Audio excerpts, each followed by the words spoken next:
Welcome back sa aking channel, Mixed Trip Vlogs Batang 90s. So for today's video mga idol, magluluto tayo ng ginataang santol o sinantolan. Umpisa na natin. Tara mga lods, let's go! Share ko nga lang din para sa inyo itong mga lods. Charan, meron tayong instant 1.5. So ayun, sinwerte tayo ngayong araw na to mga idol. Meron na tayong pang budget, pang 1 week sa ating foods at pangangailangan niya. Sa hirap ba naman ng buhay ngayon mga idol, talagang need na need natin ang pera pang araw-araw mo. Joke lang, hindi para sa atin ito.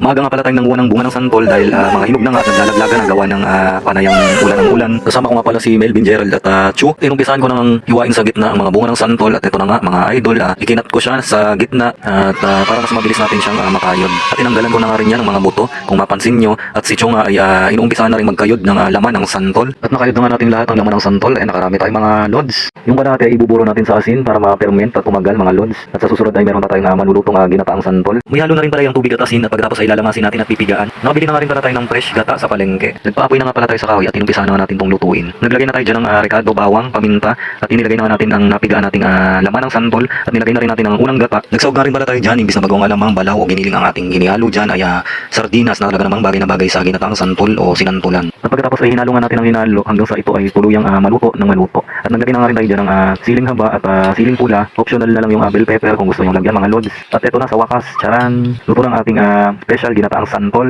o sinantulan at balaw kung tawagin mga lods. At andito na nga tayo sa pinaka-exciting part dahil titikman na natin to. Sakain muna kami ng pananghalian mga lods. Tara, let's go, samahan nyo kami at ikakain na lang namin kayo. Oh, grabe mga lods, the best at napakasarap ng ginataang santol. Nagwatak-watak na nga rin muna kami pagkatapos namin kumain dahil may kanya-kanya pa kaming lakad at gagawin. Nataon namang magpunta si Brad Jeep at Commander dito sa bahay dahil nga nagkaayaan kaming manghuli at mamingwit ng isda. At andito na nga kami ngayon sa ilog kung saan ang spot at area ng aming pangingisdaan. Tara na mga lods, samahan nyo kami mangisda nang tayo makarami ng huli. Na-set up na nga rin namin ang aming mga fishing rod na gagamitin at naglagay na nga rin pala kami ng pamaing bulate sa hook upang mabilis kumagat sa pain at makahuli ng isdang tilapia, krindori, hito, bangus at dalag. Inabutan na nga kami ng dilim sa ilog sa kasawiyang balan ay mga tilapia lang ang kumagat sa aming hook at pain. Wow na wow, grabe mga idol, napakarami natin huling tilapia. Di ba rin mga lods dahil nakahuli naman tayo ng halimaw, lakad at laplang tilapia. Wow na wow, hindi naman tayo masiro ngayong araw na to dahil marami naman tayong nahuling katamtaman at saktuhang laki ng isda na pwede nang ipang prito, idaing at ipang paksiw. At ito na nga pala mga lods, nalinisan na rin natin ang aming mga nahuling isda. Natanggalan ko na nga rin pala yan ang kaliskis, hasang, palikpik at buntot. At tinugasan ko na nga rin pala yan ng mga 15 times para naman makasigurado na malinis bago natin ito lutuin. Bali mga lods, las nahugas ko na to at ayan, malinis